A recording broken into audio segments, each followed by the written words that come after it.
మోకాళ్లలో గుజ్జును పెంచి నొప్పిని తగ్గించి సర్జరీని దూరం చేసే ఫ్రీడమ్ వాక్. నమస్తే, నేను విజయ్. సో రేపు ముఖ్యమంత్రి అలాగే ఉప ముఖ్యమంత్రి మంత్రుల ప్రమాణ స్వీకారానికి సంబంధించినటువంటి అన్ని ఏర్పాట్లు పూర్తి చేశారు. అయితే చంద్రబాబు నాయుడు గారితో కాకుండా అలాగే పవన్ కళ్యాణ్ గారు ఉప ముఖ్యమంత్రిగా ప్రమాణ స్వీకారం ఈ వేదిక నుంచే చేయబోతున్నారు. ఇకపోతే మంత్రులుగా ఎవరు ఉండబోతున్నారు, మంత్రివర్గంలో ఎవరెవరికి అవకాశం కల్పించబోతున్నారు, ముఖ్యంగా జనసేన పార్టీకి 21 మంది ఎమ్మెల్యేలు ఉండడంతో పవన్ కళ్యాణ్ కాకుండా మరొక ముగ్గురిని మంత్రివర్గంలోకి తీసుకునేటువంటి అవకాశం కనిపిస్తుంది. అదేవిధంగా బీజేపీకి సంబంధించి కూడా ఇద్దరిని మంత్రివర్గంలోకి తీసుకునేటువంటి అవకాశం స్పష్టంగా కనిపిస్తుంది. చంద్రబాబు నాయుడుతో కాకుండా మిగిలినటువంటి అంటే దాదాపుగా చంద్రబాబు నాయుడు గారితో పాటు పవన్ కళ్యాణ్ గారితో పాటుగా మొత్తం 25 మంది ఉండే విధంగా కూడా మంత్రివర్గాన్ని ఏర్పాటు చేసేటువంటి పరిస్థితి కనిపిస్తుంది. అంటే పూర్తి స్థాయిలో మంత్రివర్గానికి సంబంధించినటువంటి ఏర్పాటు జరిగేటువంటి అవకాశం ఉంది. తొలుత 10 నుంచి 15 మంది మంత్రులతో ప్రమాణ స్వీకారం చేయించాలి. తర్వాత 2 రోజుల తర్వాత మిగిలినటువంటి మంత్రివర్గ ఆ కూర్పులో భాగంగా విస్తరణ చేసిన తర్వాత మరికొంతమందిని మంత్రివర్గంలోకి తీసుకోవాలనేటువంటి ఆలోచన చేసినప్పటికీ కానీ ఎక్కువ సంఖ్యలో ఈసారి ఎమ్మెల్యేలు గెలవడం, కూటమికి సంబంధించి కూడా తెలుగుదేశం పార్టీకి సంబంధించి దాదాపుగా ఎక్కువ మంది ఎమ్మెల్యేలు గెలవడం, 143 మంది గెలిచినటువంటి పరిస్థితుల్లో 145 మంది గెలిచినటువంటి పరిస్థితి.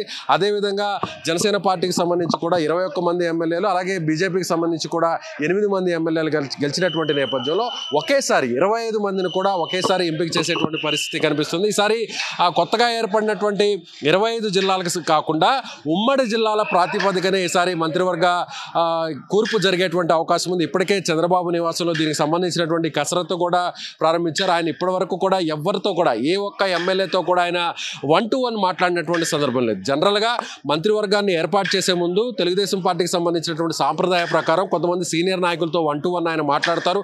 వారు ఇచ్చేటువంటి సూచనలు, సలహాలు, అలాగే వారి దగ్గర నుంచి తీసుకున్నటువంటి సమాచారాన్ని, ఫీడ్బ్యాక్ను బట్టి కూడా నిర్ణయం తీసుకునేటువంటి పరిస్థితి ఉంది. కానీ ఈసారి ఇప్పటి వరకు కూడా ఎవరితో కూడా చంద్రబాబు నాయుడు గారు 1-to-1 కలిసినటువంటి పరిస్థితి లేదు. మరొక వైపు జనసేన పార్టీలో కూడా 4 లేదా 3కి అవకాశం కల్పించేటువంటి పరిస్థితి కనిపిస్తుంది. ముఖ్యంగా పవన్ కళ్యాణ్ ఈసారి ఖచ్చితంగా మంత్రివర్గంలో ఉండబోతున్నారు. ఉప ముఖ్యమంత్రిగా ఆయన ఆ పదవిని స్వీకరించడానికి సిద్ధంగా ఉన్నారు. అలాగే కొన్ని కీలకమైనటువంటి శాఖలు కూడా ఆయనకు అప్పచెప్పేటువంటి పరిస్థితి అయితే కనిపిస్తుంది. ఇవాళ జరిగినటువంటి ఎన్డీఏ శాసనసభాపక్ష సమావేశంలో కూడా పవన్ కళ్యాణ్ ఆయన చాలా కీలకంగా మాట్లాడారు. ప్రభుత్వంలో ఏ విధంగా 5 కోట్ల మంది ఆశలు పెట్టుకున్నారు, వారిపైన తమ ప్రభుత్వం, తమ పరిపాలన అంతా కూడా స్పష్టమైనటువంటి మార్కును వేసుకోవాలి, ఆ ప్రజాపాలన అందించాలంటూ కూడా ఎక్కడ కూడా కక్షపూరితంగా వ్యవహరించొద్దు అంటూ కూడా పవన్ కళ్యాణ్ చేసినటువంటి వ్యాఖ్యలు కూడా ఈ సందర్భంగా మనం ప్రస్తావించుకోవాలి. అదేవిధంగా చంద్రబాబు నాయుడు గారు ఆయన జైల్లో ఉన్నప్పుడు ఏ విధంగా ఇబ్బంది పడ్డారో, ఆయన ఎన్ని అవస్థలు పడ్డారో అది చూసి తాను ఎంతో చెల్లించిపోయానంటూ కూడా చంద్రబాబు నాయుడు గారి చేతులు పట్టుకొని ఆయన మాట్లాడినటువంటి తీరంతో కూడా అందరూ కూడా చూసినటువంటి పరిస్థితి. సో ఇదే విధంగా నేను చాలా మనస్ఫూర్తిగా చెప్పుకుంటున్నాను, మనస్ఫూర్తిగా ధన్యవాదాలు చెప్పుకుంటున్నాను. మీరు మంచి పరిపాలన అందించాలి. సీనియర్ నాయకులుగా ఉన్నటువంటి మీరు ఏపీ ప్రజలకు ఎలాంటి కష్టాలు లేకుండా, ఎలాంటి ఇబ్బందులు లేకుండా పరిపాలన అందించే విధంగా సాగాలి పరిపాలన అంటూ కూడా పవన్ కళ్యాణ్ చేసినటువంటి వ్యాఖ్యలు కూడా ఈ సందర్భంగా మనం చెప్పాల్సినటువంటి పరిస్థితి. అదేవిధంగా బీజేపీకి సంబంధించి కూడా కొంతమంది ఇద్దరు నాయకుల్ని, 2 ఎమ్మెల్యేలని మంత్రివర్గంలో తీసుకునేటువంటి అవకాశం ఉంది. రాయలసీమ ప్రాంతం నుంచి ఒకరు, అలాగే కోస్తా నుంచి మరొకరిని మంత్రివర్గంలోకి తీసుకునే విధంగా కూడా ప్రస్తుతం అయితే మాత్రం చర్చ నడుస్తుంది. అధిష్టానం, బీజేపీ అధిష్టానం ఏ ఎమ్మెల్యేల పేర్లు అయితే సూచిస్తుందో, ఏ ఎమ్మెల్యేల పేర్లు అయితే ఇస్తుందో వారిని బట్టే మంత్రివర్గంలోకి తీసుకునేటువంటి పరిస్థితి అయితే ఉందని చెప్పాలి. సో చంద్రబాబు నాయుడు గారు అయితే మాత్రం తెలుగుదేశం పార్టీకి సంబంధించి మొత్తం మీద 19 మందిని వరకు తెలుగుదేశం పార్టీ ఎమ్మెల్యేలను మంత్రివర్గంలో తీసుకునేటువంటి అవకాశం ఉంది. జనసేన పార్టీని పవన్ కళ్యాణ్తో కలుపుకొని 4, అలాగే బీజేపీ నుంచి 2 ఈసారి మంత్రివర్గంలోకి తీసుకునేటువంటి పరిస్థితి కనిపిస్తుంది. మొత్తంగా 25 మంది సభ్యులు ఉండబోతున్నారు. ఈసారి స్వయంగా అంటే మీడియాకి సమాచారం ఇచ్చిన తర్వాత, మీడియాకి ప్రెస్ రిలీజ్ చేసిన తర్వాత అందరికి కూడా కాల్స్ వెళ్ళేటువంటి పరిస్థితి. కానీ ఈసారి మాత్రం అలా కాకుండా నేరుగా ముఖ్యమంత్రిగా ప్రమాణ స్వీకారం చేయబోతున్నటువంటి చంద్రబాబు నాయుడు గారే, శాసనసభాపక్ష నేతగా ఎన్నుకోబడినటువంటి చంద్రబాబు గారే నేరుగా ఎవరికైతే మంత్రివర్గంలో చోటు ఉంటుందో, ఎవరికైతే మంత్రివర్గంలో బెర్త్ కన్ఫర్మ్ చేస్తారో వారికి నేరుగా ఆయన ఫోన్ కాల్ చేసి రేపు ప్రమాణ స్వీకారానికి మంత్రులుగా రావాలంటూ కూడా, మంత్రివర్గంలోకి రావాలంటూ కూడా ఆయన ఆహ్వానించేటువంటి పరిస్థితి ఉన్నట్టుగా చెప్పాలి. ఇవాళ సాయంత్రం నుంచి రాత్రిలోపు ఏ సమయంలో అయినా కూడా ఎవరైతే మంత్రివర్గంలోకి చోటు ఉండబోతుందో వారికి నేరుగా ఫోన్ కాల్స్ రాబోతున్నాయి. ఆ తర్వాతే ఎవరు ఎవరు మంత్రివర్గంలో ఉండేటువంటి విషయాన్ని కూడా బయటకు రిలీజ్ చేసేటువంటి పరిస్థితి అయితే కనిపిస్తుంది. అన్ని ప్రాంతాలు ఈసారి కొత్తగా ఏర్పడినటువంటి జిల్లాలు పార్లమెంటు నియోజకవర్గాల వారీగా కాకుండా ఉమ్మడి జిల్లాల ప్రాతిపదికన అలాగే సామాజిక వర్గాల ప్రాతిపదికన ఈ మంత్రివర్గం కూర్పు ఉండబోతుంది. ముఖ్యంగా బీసీలకు 8 మందికి అవకాశం కల్పించబోతున్నారు.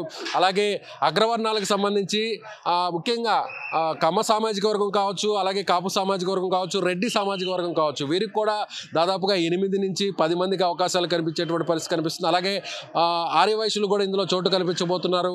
అదేవిధంగా మైనార్టీలో ఒకరికి అవకాశం కల్పించబోతున్నారు. అలాగే ఎస్సీ సామాజిక వర్గానికి సంబంధించి కూడా 5 మంది లేదా 4 దీంట్లో చోటు కనిపించేటువంటి పరిస్థితి కనిపిస్తుంది.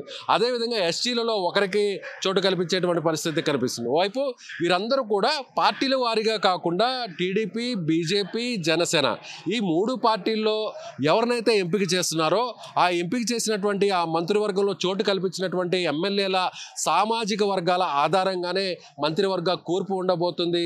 అలాగే ప్రాంతాలకు సంబంధించి కూడా అంటే ఉమ్మడి జిల్లాల ప్రాతిపదికన ఆ జిల్లాలో ఉన్నటువంటి ఎమ్మెల్యేల సీట్లు గెలిచినటువంటి సీట్ల ప్రాతిపదికన అలాగే పొత్తు ధర్మంలో భాగంగా సంకీర్ణ ప్రభుత్వం ఏర్పాటు కాబోతుంది కాబట్టి ఎన్డీఏ ప్రభుత్వం ఏర్పాటు కాబోతుంది కాబట్టి తెలుగుదేశం పార్టీ నేతృత్వంలో జనసేన పార్టీ, బీజేపీకి సంబంధించినటువంటి పార్టీల సంకీర్ణ ప్రభుత్వం ఏర్పాటు కాబోతుంది కాబట్టి సో ఖచ్చితంగా అందరికీ కూడా వారు గెలిచినటువంటి స్థానాలను బట్టే మంత్రివర్గంలో చోటు కల్పించేటువంటి పరిస్థితి అయితే ఉంటుంది. రేపు ముఖ్యమంత్రిగా మొదట చంద్రబాబు నాయుడు గారు ఆయన ప్రమాణ స్వీకారం చేస్తారు. ఆ తరువాత ఎవరైతే ఉప ముఖ్యమంత్రిగా అందరూ ఎదురు చూస్తున్నటువంటి పవన్ కళ్యాణ్ గారు డిప్యూటీ సీఎంగా ఆయన్ని ఉప ముఖ్యమంత్రిగా చేసేటువంటి అవకాశం ఉంది.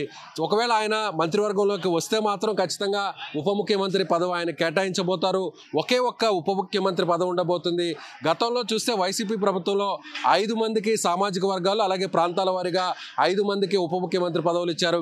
అదేవిధంగా అంతకుముందు 2014లో తెలుగుదేశం పార్టీకి సంబంధించినటువంటి ప్రభుత్వంలో 2 ఉప ముఖ్యమంత్రుల పదవులను కేటాయించినటువంటి పరిస్థితి. అయితే ఈసారి ఒకే ఒక్కరికి డిప్యూటీ సీఎం ఉండబోతున్నారు. ఆ ఒకే ఒక్కరు కూడా అది పవన్ కళ్యాణ్ ఉండబోతున్నారు. మరెవరికి కూడా ఈ ఉప ముఖ్యమంత్రి పదవిని కేటాయించేటువంటి పరిస్థితులు లేవు.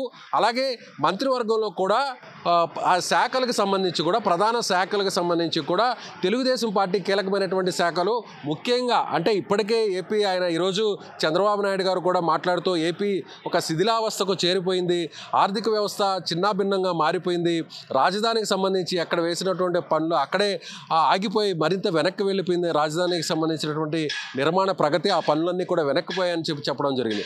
పోలవరానికి సంబంధించి కూడా డయాఫ్రమ్ వాల్ కూడా పూర్తిగా కొట్టుకుపోయేటువంటి పరిస్థితి, పూర్తిగా నిధులు లేక ఆగిపోయినటువంటి పరిస్థితి. అంటే గతంలో తాను ముఖ్యమంత్రి అయినటువంటి సమయంలో ఏదైతే ముంపు మండలాలు ఉన్నాయో ఆ ముంపు మండలాలని ఏపీలోకి కలిపిన తర్వాతే తాను ముఖ్యమంత్రిగా ప్రమాణ స్వీకారం చేస్తానంటూ కూడా తెగేసి కూర్చున్న తర్వాతే అప్పుడు ఉన్నటువంటి ప్రస్తుతం ఉన్నటువంటి ఎన్డీఏ ప్రభుత్వం అప్పుడు ఉన్నటువంటి నరేంద్ర మోడీ గారు ముంపు మండలాల్ని ఏపీలో కలిపిన తర్వాతే తాను ప్రమాణ స్వీకారం చేశాను, ఏదైనా పని అనుకుంటే ఖచ్చితంగా అది తీరేంత వరకు తన సంకల్పం ఉంటుందంటూ కూడా ఇవాళ చంద్రబాబు నాయుడు గారి ఆ విషయాన్ని చెప్పారు. సో ఈసారి సీనియారిటీని దృష్టిలో పెట్టుకొని కొంతమంది సీనియర్లకు మంత్రివర్గంలో అవకాశం ఇవ్వబోతున్నారు, సామాజిక వర్గాల ప్రాతిపదికన అవకాశం ఇవ్వబోతున్నారు, ప్రాంతాల ప్రాతిపదికన అవకాశం ఇవ్వబోతున్నారు. అదే స్థాయిలో యువకులకు కూడా ఈసారి మహిళలకు యువకులకు కూడా మంత్రివర్గంలో చోటు కల్పించేటువంటి పరిస్థితి ఉంది.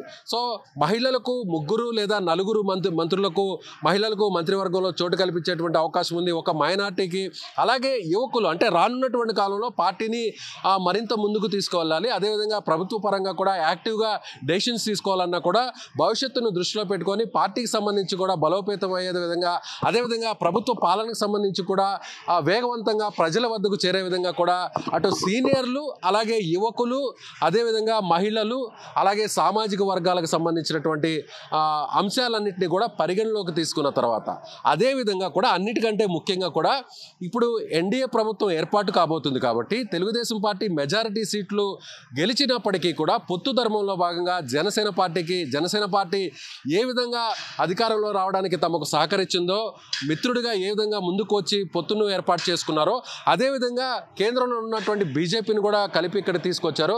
బీజేపీలో కూడా ఇప్పుడు ప్రస్తుతం తెలుగుదేశం పార్టీకి సంబంధించినటువంటి ప్రయారిటీ చాలా హై ప్రయారిటీ ఉందని చెప్పాలి. సంకీర్ణ ప్రభుత్వం అక్కడ పైన కూడా కేంద్రంలో ఏర్పాటైంది కాబట్టి ఇక్కడ కూడా అదే స్థాయిలో బీజేపీకి 2 పదవులు కేటాయించేటువంటి అవకాశం మనకి స్పష్టంగా కనిపిస్తుంది.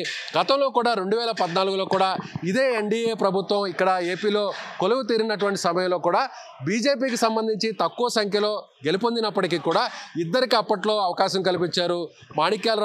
మాణిక్యాలరావుకు అలాగే కామినేని శ్రీనివాస్కు. ప్రస్తుతం ఆయన కూడా కామినేని శ్రీనివాస్ అదే అక్కడి నుంచి ఆయన కైకలూరు నుంచి ఎమ్మెల్యేగా గెలుపొందారు.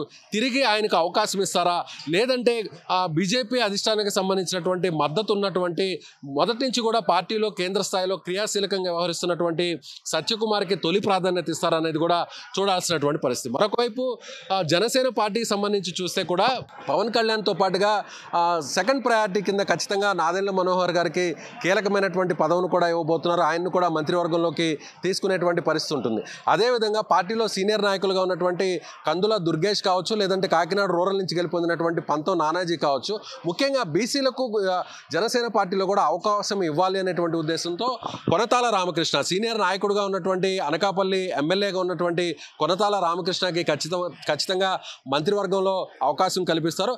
లేదంటే అదే జిల్లా విశాఖపట్నం జిల్లాకు సంబంధించి కూడా వంశీకృష్ణ శ్రీనివాస్ యాదవ్ కూడా అంటే వైసీపీ నుంచి జనసేనలోకి వచ్చినటువంటి ఎమ్మెల్సీగా జనసేనలోకి వచ్చి ఎమ్మెల్యేగా గెలుపొందినటువంటి ఆయనకు అవకాశం కల్పిస్తారనేది కూడా చూడాల్సినటువంటి పరిస్థితి. అదేవిధంగా బీసీ సామాజిక వర్గానికి సంబంధించినటువంటి మత్స్యకార సామాజిక వర్గానికి సంబంధించినటువంటి బొమ్మిడి నాయకులకు కూడా అవకాశం కల్పిస్తారనేటువంటి సమాచారం అయితే అందుతుంది. సో తెలుగుదేశం పార్టీకి సంబంధించి 18 లేదా 19 మంది ఉండబోతున్నారు చంద్రబాబు నాయుడుతో పాటు. అదేవిధంగా జనసేన పార్టీకి సంబంధించి 4 మంత్రివర్గంలో ఉండబోతున్నారు. బీజేపీకి సంబంధించి 2 మంత్రివర్గంలో ఉండబోతున్నారు. అదేవిధంగా తెలుగుదేశం పార్టీకి సంబంధించినటువంటి ఎమ్మెల్యేకే స్పీకర్ పదవిని ఇవ్వబోతున్నారు. సీనియర్ నాయకులు అంటే ఎక్కువ సార్లు ఎమ్మెల్యేగా గెలుపొందినటువంటి సీనియర్ నాయకులు ఎవరైతే ఉంటారో సభలో హుందాగా సభను నడిపించేది విధంగా అంటే ఈసారి వన్ సైడ్ మెజారిటీ ఉన్నటువంటి పరిస్థితుల్లో కనీసం వైసీపీకి ప్రతిపక్ష హోదా కూడా దక్కనటువంటి పరిస్థితుల్లో సభను సజావుగా అంటే సామరస్యంగా ప్రభుత్వానికి సంబంధించినటువంటి పరిపాలనను ప్రజల్లోకి పూర్తి స్థాయిలో తీసుకెళ్లే విధంగా కూడా ఒక గౌరవప్రదంగా సభను ఎవరైతే సమర్థవంతంగా నిర్వహిస్తారో ఆ స్థాయిలో ఉన్నటువంటి ఎమ్మెల్యేకి సీనియర్ ఎమ్మెల్యేకి స్పీకర్గా అవకాశం కల్పించబోతున్నారు. డిప్యూటీ స్పీకర్గా జనసేన లేదంటే జనసేనకు డిప్యూటీ స్పీకర్ పదవిని కూడా కేటాయించేటువంటి పరిస్థితి అని మనం ఖచ్చితంగా చెప్పాల్సినటువంటి పరిస్థితి. సో ఇవాళ సాయంత్రానికి ఎవరు మంత్రివర్గంలో ఉండబోతున్నారు అనేటువంటి సమాచారం ఖచ్చితంగా బయటకు రాబోతుంది. సీనియర్లకు అవకాశం కల్పించబోతున్నారు. గతంలో కీలక శాఖలు తెలుగుదేశం ప్రభుత్వంలో ఎవరైతే నిర్వహించారో వారికి అవకాశం ఉంటుంది. అన్నిటికంటే కూడా నారా లోకేష్ ఆయన కూడా మంత్రివర్గంలో ఉండబోతున్నారు. ఆయన కూడా కీలకమైనటువంటి శాఖను కూడా కేటాయించేటువంటి పరిస్థితి. సో రేపు జరగబోతున్నటువంటి ఈ ప్రమాణ స్వీకార కార్యక్రమానికి సంబంధించి ముఖ్యమంత్రి ఉప ముఖ్యమంత్రి మంత్రులకు సంబంధించినటువంటి సభ్యులు ఎవరు ఉండబోతున్నారు అనేది మరికొన్ని గంటల్లో స్పష్టమయ్యేటువంటి అవకాశం ఉంది. సుమన్ టీవీలో మీ పర్సనల్ అండ్ బిజినెస్ ప్రమోషన్స్ కోసం కింది నెంబర్కి కాంటాక్ట్ చేయండి.